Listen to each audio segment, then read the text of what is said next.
হাসির রাজা, জ্ঞানের রাজা, রসিক রাজা। তোদের পড়াতে গিয়ে আমার মাথা খারাপ হয়ে যাবে। তাহলে আর পড়িয়ে কি লাভ? আমাদের ছুটি দিয়ে দিন, মাঠে গিয়ে বরং ঘুড়ি ওড়াই। কি পণ্ডিত, ছাত্রছাত্রীরা পড়াশোনা কেমন করছে? ওরা পড়াশুনো করে কোথায়? বাড়ি গিয়ে কেউই বই খুলছে না। মানে বই পড়ে না? না, এই যে গুলটেকেই দেখুন, 1 থেকে 50 অবধি মুখস্থ, কিন্তু তারপর বলতে গেলেই হোঁচট খায়। আচ্ছা গুলটে, 51 থেকে বল দেখি।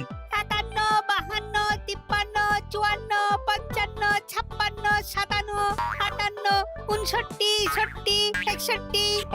57, 59, 60, সেগুলো আবার কি? 61 আগে তো 60 হবে। 41 এর আগে যেমন 40 হয়, 31 এর আগে যেমন 30 হয়। তুই কি নতুন করে বই লিখছিস নাকি সংখ্যা আবিষ্কার করছিস? না, বই পড়তে ভালো লাগে না। পণ্ডিত, এদের মা বাবাকে দেখে বোঝাও, শুধু ঘুরে বেড়ালে চলবে, পড়াশোনা করতে হবে তো। আচ্ছা মহারাজ, আপনি যখন এত করে বলছেন, এবার থেকে আমরা মন দিয়ে পড়াশোনা করব। হ্যাঁ।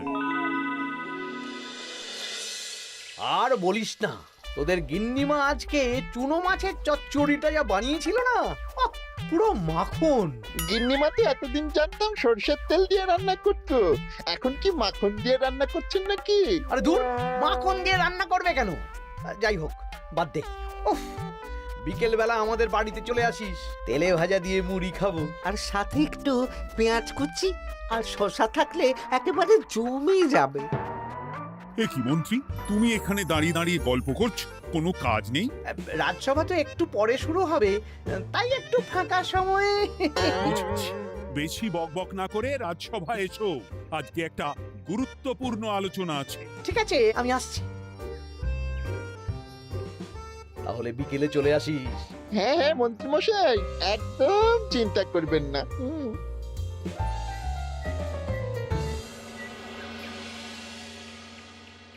রাজ্যটা তো রসাতলে চলে যাচ্ছে, বাচ্চারা পড়াশোনা করছে না, বড়রা গল্প গুজব করে আড্ডা দিয়ে কাটাচ্ছে।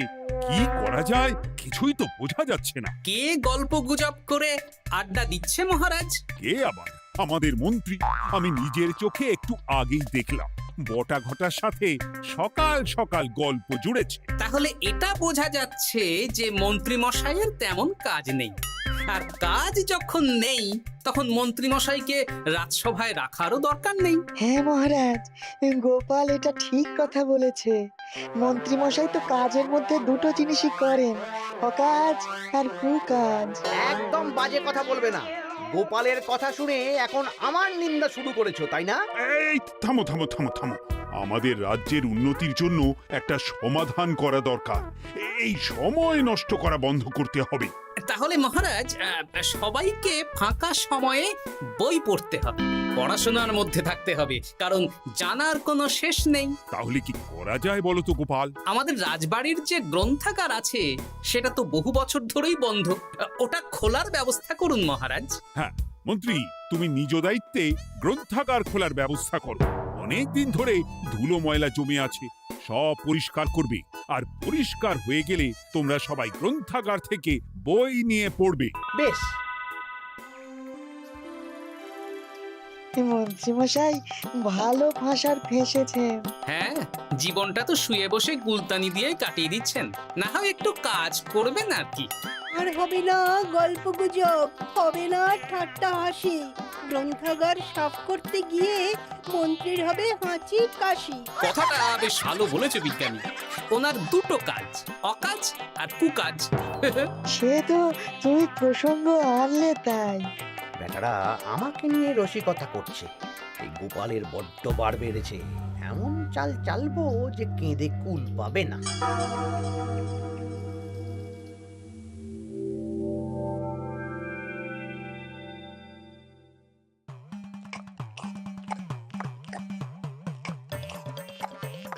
বেশ সুখে ছিলাম, কিন্তু হঠাৎ করে গোপাল আর মহারাজের সহ্য হলো না, চাপে পড়ে গেলাম। আমরা আপনাকে চাপমুক্ত করব, বলুন কি করতে হবে?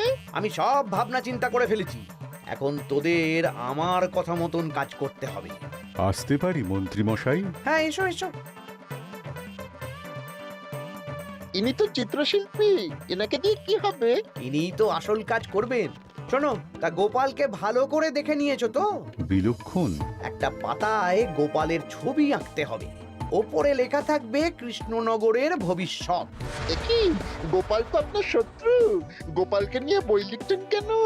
আমি বলছি, একটা পাতায় গোপালের একটা ছবি আঁকা হবে, যেখানে গোপালকে দৈত্য হিসেবে দেখানো হবে। বড় বড় দাঁত, বড় বড় কুলোর মতো কান। শোনো, নিচে একটু ফাঁকা রাখবে, যা লেখার আমি পরে লিখে দেব। আর আপনি মহারাজকে এই পাতাটা দেবেন? হ্যাঁ, আর বলবো যে গ্রন্থাগার পরিষ্কার করতে গিয়ে এই পুরনো পাতাটা পেলাম, তবে অনেক খুঁজেও বইয়ের বাকি অংশ কিচ্ছু পেলাম না মহারাজ। মহারাজ ওখানে দৈত্য বেশি গোপালকে দেখে ভাববেন রাজ্যের বড় বিপদ আসতে পারে, আর গোপালকে কোনো কারণ ছাড়াই তাড়িয়ে দেবেন। একদম তাই। কিন্তু একটা সমস্যা আছে। আবার কি সমস্যা? পুরনো পাতা বোঝাবেন কি করে? ছবি আঁকা হয়ে গেলে পাতাটা দুদিন রোদে ফেলে রাখবো, তারপর পাতার ধারগুলো একটু আঁকা বাঁকা করে কেটে দেব, সাথে আগুনের হালকা তাপ দিলে সাদা পাতা খুব তাড়াতাড়ি পুরনো দেখাবে। এটা ঠিক বলেছেন। আচ্ছা চিত্রশিল্পী, তাড়াতাড়ি ছবি এঁকে ফেলো। আমি কালকে সকালেই দিয়ে দেব। বেশ বেশ। আর বটা ঘটা, তোদের কালকে থেকে একটু আমার সাথে হাতে হাতে কাজ করতে হবে। হ্যাঁ, সে আমরা আপনার সুখে দুঃখে পাশে থাকবো।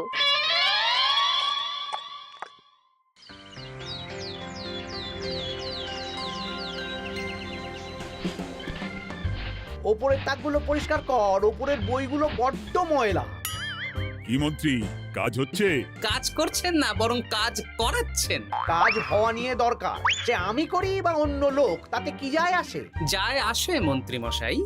আমাদের এই গ্রন্থাগারে এত দামি দামি প্রাচীন দুষ্প্রাপ্য বই আছে, যদি কোনো বই চুরি হয়ে যায় তার দায় কে নেবে? এটা গোপাল ঠিক বলেছে। আমি তো এখানেই আছি, বটা ঘটা সাহস আছে নাকি বই সরানোর? বেশ, তাহলেই ভালো। চলো গোপাল, পাঠশালায় গিয়ে দেখে আসি আজকে কেমন পড়াশুনো চলছে। গোপাল আমাদের ঘুরিয়ে চোর বললো মন্ত্রী মশাই, আর আপনি প্রতিবাদ করলেন না। প্রতিবাদ কি? গোপালকেই দুদিন পরে রাজ্য থেকে বার করে দেব।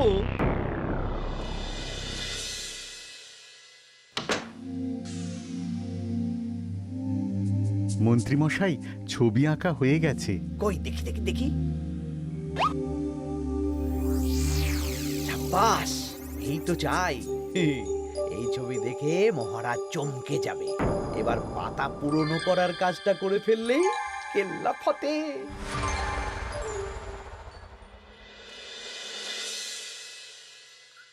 তা মন্ত্রী, গ্রন্থাগার পরিষ্কার করার কাজ শেষ? হ্যাঁ মহারাজ, তবে তবে কি? একটা পুরনো বইয়ের পাতা পেলাম। কি? এই এই দেখুন মহারাজ, আচ্ছা দেখি। অনেক পুরনো বইয়ের পাতা। একই মহারাজ, আপনি আমার দিকে তাকাচ্ছেন কেন? ওরে বাবারে, এই পাতায় কি লেখা আছে? পড়ছি, কৃষ্ণনগরে এক নবরূপী দৈত্য জন্ম নেবে, যার নামের আদ্য অক্ষর গ। সে শুরুতে লোকজনের উপকার করবে, কিন্তু তার বয়সকালে তার আসল রূপ ফিরে আসবে। ওই ব্যক্তি আসলে মানুষ নয়, সে এক দৈত্য। সে থাকলে কৃষ্ণনগরে নেমে আসবে সর্বনাশ। কৃষ্ণনগরের মানুষদের ধরে সে খাবে। তার আসল রূপের চিত্র প্রদর্শিত করা হলো। কই দেখি মহারাজ। দেখো, সত্যি তো, এই দৈত্যকে একদম গোপালের মতন দেখতে। মহারাজ, আমার মনে হয় যে গোপালকে এই রাজ্যে ঠাঁই দেওয়া একদম ঠিক হবে না। কোন দিন গোপাল মানুষ থেকে দৈত্য হয়ে আমাদের খেয়ে নেবে বলা তো যায় না। উল্টো পাল্টা কথা বলবেন না মন্ত্রী মশাই। ওই দেখুন মহারাজ, গোপাল কেমন রেগে উঠছে। এক্ষুনি দাঁত বেরোলে কিন্তু হিতে বিপরীত হয়ে যাবে। আরে কিসের হিতে বিপরীত? কই দেখি। দেখো দেখো, এ তো কোনো দুষ্প্রাপ্য বইয়ের পাতা, তাই মিথ্যে কথা লেখার সম্ভাবনা কম। বিশ্বাস করুন মহারাজ, আমি দৈত্য নই, আমাকে ফাঁসানো হচ্ছে। গোপালকে দূর করুন মহারাজ। কোনো অঘটন ঘটে গেলে কিন্তু আমাকে বলতে পারবেন না যে আমি আগে থেকে সাবধান করিনি। হ্যাঁ গোপাল, তুমি আর এই রাজ্যে থেকো না, আজ রাত্রেই চলে যাও। আমি জানি তো মানুষ অবস্থায় অনেক উপকার করেছো বা করছো, কিন্তু দৈত্য হয়ে উঠলে তখন রাজ্যের মানুষকে কি জবাবদিহি করব বলো? বিশ্বাস করুন মহারাজ, আমি মানুষ। চুপ! এই কে আছো? গোপালকে ঘাট ধাক্কা দিয়ে বের করে দাও। যেন আজকের পর এই রাজ্যে আর না দেখি। মহারাজ এসব বিশ্বাস করলেন? মন্ত্রী মশাই জোর খাটালেন যে, কি আর করা যাবে। এখন যতদিন না কোনো উপায় হচ্ছে এই রাজ্যের বাইরেই থাকতে হবে। তবে কি? একটা সন্দেহ হচ্ছে বুঝলে। আগের বছর যখন বেতন বেড়েছিল, রাজসভা থেকে একটা চিঠি দিয়েছে, সেটা আছে? হ্যাঁ, আছে তো। দাও তো, যাওয়ার পথে একটু বিজ্ঞানীর বাড়িতে যাব বুঝলে।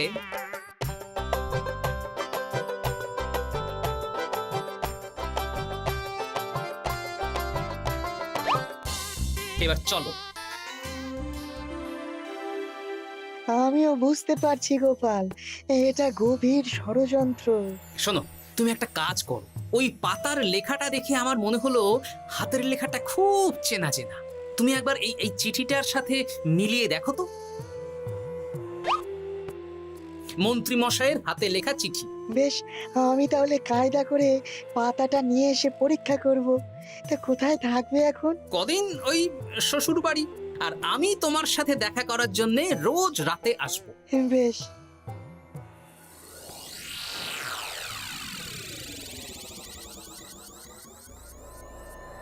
আসতে পারি মহারাজ? বিজ্ঞানী, এসো এসো এসো। বলছি মহারাজ, পাতাটা চাই, আজকে রাতের জন্য দেবেন? হ্যাঁ, নিয়ে যাও নিয়ে যাও। ওই পাতা দেখলেই আমার ভয় লাগছে।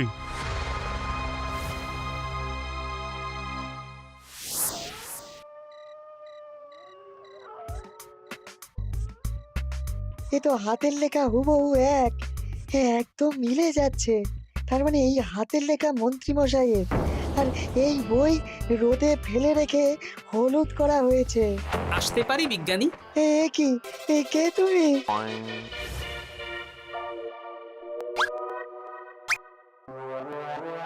গিন্নির পুরনো শাড়ি পরে নারী সেজে এলাম, কেউ জানতে পারলেই বিপদ। এ কোনো বিপদ নেই, তোমাকে মন্ত্রী মশাই ফাঁসিয়েছেন। ওনারই হাতের লেখা, আর ওটা রোদে ফেলে আর উষ্ণ তাপে রেখে পাতা হলুদ করা হয়েছে। জানতাম এইরকমই কিছু একটা হবে। তাহলে কালকে সকালেই রাজসভায় সব খোলসা করে দিই। না না, তার আগে মন্ত্রী মশাইকে একটু নাচাবো। কিভাবে? আমি দৈত্য সাজবো আর মন্ত্রীকে ভয় দেখাবো। আগে বটাকে দেখাবো, তারপর ঘটাকে, শেষে মন্ত্রীকে। এ ভালো মজা হবে, আমি তোমার পাশে আছি। তাহলে তাহলে এখনই সাজগোজ করে ফেলি বুঝলে। তুমি একটা চাদর মুড়ি দিয়ে আমার সাথে বটা ঘটার বাড়িতে যাবে এখন। আচ্ছা।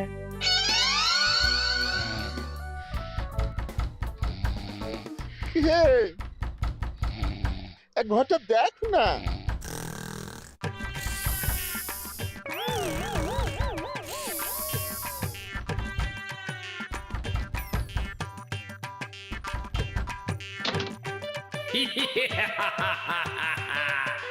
আমি তোকে খাবো, আমি দৈত্য গোপাল। আসল দায়িত্ব কি করে হয়ে গেলে? পালাই, ঘরটা ওঠ। পালিয়ে কোথাও যেতে পারবি না, আমি তোকে খাবো। বাঁচাও বাঁচাও। কি হলো? বটা কোথায়? এ বটা, বটা, এ কি হলো তোর? কোথায় গেলি? দৈত্য গোপাল আমাকে ধরে নিয়ে যাচ্ছে। মানে এটা কি? আমি গোপাল দৈত্য, আজ রাতে বটাকে গলাদ্ধ করনি আমার ভোজন, কাল তোর পালা। ওরে বাবা রে, কি কাণ্ড!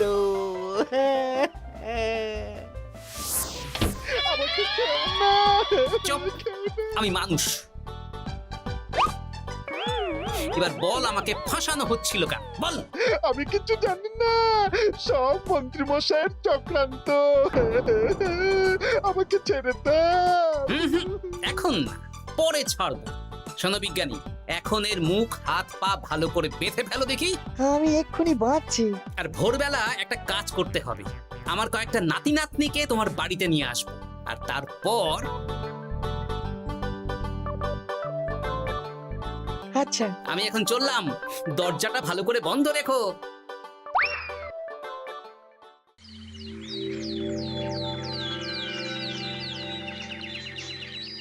কি সব উল্টো পাল্টা বলছিস?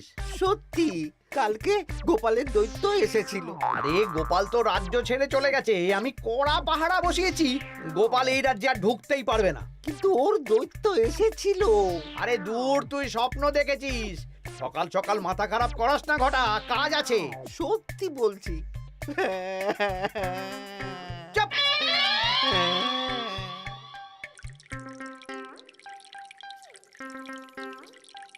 মহারাজ, আমি কানা ঘুষো খবর পেলাম বটাকে গোপাল দৈত্য কালকে রাতে তুলে নিয়ে গেছে। হ্যাঁ, আমিও তো তাই শুনলাম। কি সর্বনেশে দিন এলো! এতদিন তো এই বিপদ ছিল না। কালকে গোপালকে তাড়িয়ে দেওয়ার পরেই গোপাল দৈত্য হয়ে সব শুরু করলো নাকি? আরে দূর দূর, আরে গোপাল দৈত্য হবে কি করে? মানে তুমি তো ওই পাতাটা দেখিয়ে বললে। না, মানে আমি বলতে চাইছি যে মহারাজ, গোপাল দৈত্য হয়ে এই রাজ্যে বিপদ আনতে পারে, কিন্তু সেটা তো এই রাজ্যে থাকাকালীন।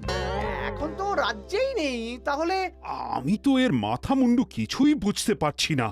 সর্বনাশ হয়ে গেছে মহারাজ। কি হলো পুটির বাবা? আজ সকালে গোপাল দাদার মতন দেখতে একটা দৈত্য এসেছিল আমাদের বাড়িতে, আর পুটি ট্যাপা পুচকে তুলে নিয়ে গেছে। এবার আমাদের কি হবে মহারাজ? এ কি সর্বনেশে কাণ্ড রে বাবা! দূর, কি সব বলছো? সত্যি পুটির মা সকাল থেকে কাঁদছে, সকাল থেকে। হ্যাঁ, আজকে ওরা তিনজন পাঠশালাতেও আসেনি। এই সেরেছে। মহারাজ, গোপালকে তাড়ানোর পর থেকে তো দেখছি বিপদ শুরু হলো। এতদিন তো কোনো বিপদ ছিল না। সেনাপতি, তুমি তোমার প্রহরীদের নিয়ে গোপাল দৈত্যকে খুঁজে বের করার চেষ্টা করো। আচ্ছা মহারাজ। আর এই যে মন্ত্রী, বলুন মহারাজ। আজ থেকে রাজ্যের সব দোকান, বাজার, হাট অনির্দিষ্টকালের জন্য বন্ধ থাকবে। সবাই বাড়িতে থাকো, ঢেঁড়া পিটিয়ে দাও।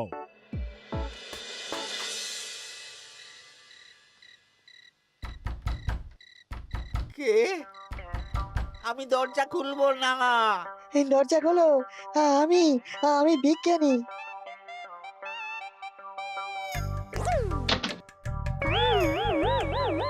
এবার আমি তোকে খাবো। আমাকে ছেড়ে দাও, আমাকে ছেড়ে দাও, ছেড়ে দাও, আমাকে ছেড়ে দাও। ছেড়ে না, ছিঁড়ে খাবো।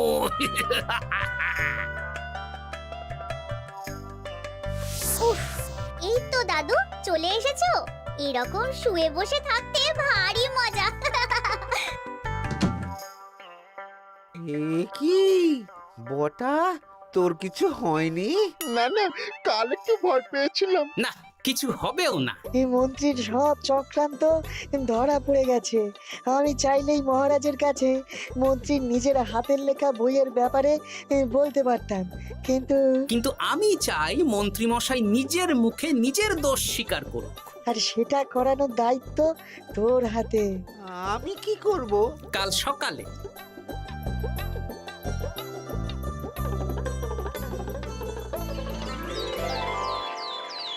কালকে আবার ঘটাকে তুলে নিয়ে গেছে। ও সেনাপতি, তুমি কি করছো? আমি তো দেখতে পাইনি গোপালকে। দূর! মহারাজ, মহারাজ, কি ঘটা, কি অবস্থা তোর? অনেক কষ্টে পালিয়ে এসেছি। গোপাল খেতে গিয়েও খায়নি আমাকে। মানে ও বলছে আপনাকে খেতে চায়। গোপাল কি দৈত্য নাকি যে আমাকে খাবে? হ্যাঁ, ভয়ানক দৈত্য। এই তো আমি পাতাটা এনেছি, দেখো তো একবার। হ্যাঁ, এইরকম। ওরে বাবা, কি ভয়ানক! এই গোপালটা কি শুরু করেছে বলতো? গোপাল দৈত্য হবে কি করে? এই ছবির নিচের লেখাটা তো আমার, তুই জানিস না নাকি?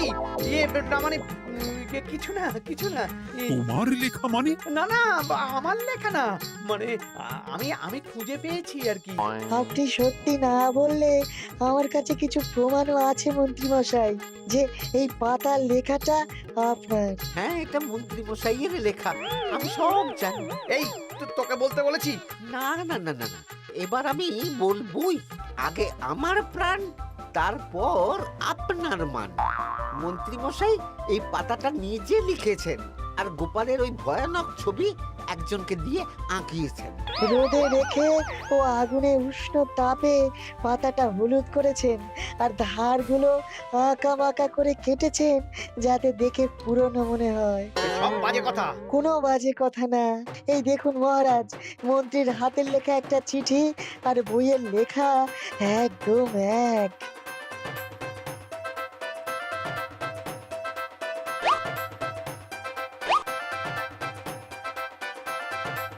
এ কি মন্ত্রী?